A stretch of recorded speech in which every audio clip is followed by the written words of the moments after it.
Hey everybody in my racehorse land. This is Peter Rotondo Jr.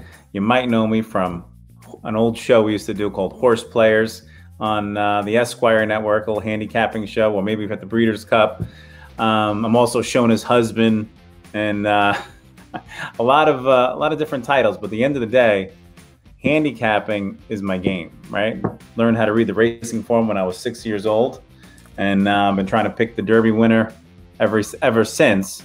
In fact, in 2019, we had Country House, right? That was my big pick in 2019. We turned a $100 betting strategy into 15,000, which was for all my friends and family, which was, as you can imagine, quite an experience, to the point where some of my friends didn't want to, suddenly people want to give me money and tips. I'm like, oh my God, you helped me win all this money. But some wouldn't do that, of course, because they're my friends. Instead, we got Stewie. Stewie became a tip. So we got him, and we named him Steward S. Inquiry. If you guys, as you know, at the Derby, there was a big inquiry and a disqualification.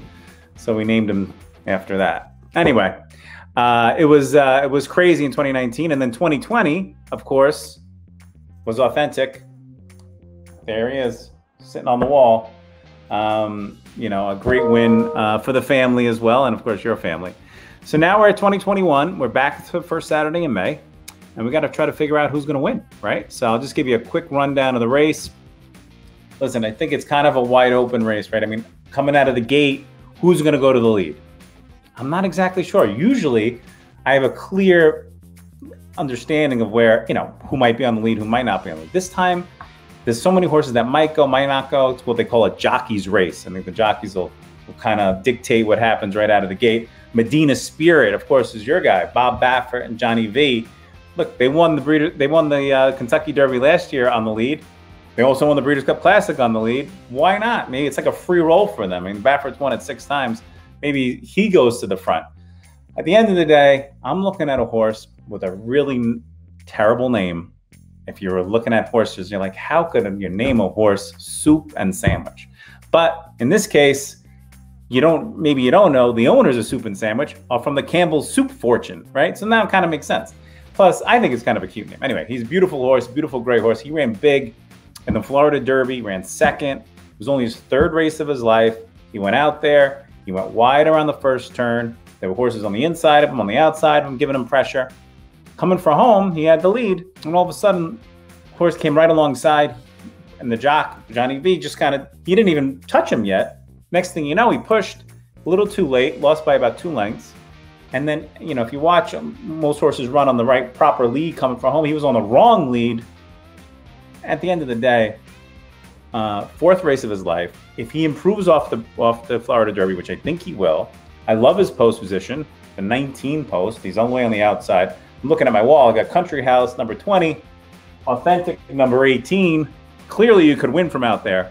He gets Tyler Gaffleone, one of the best young jockeys that we have in the U.S.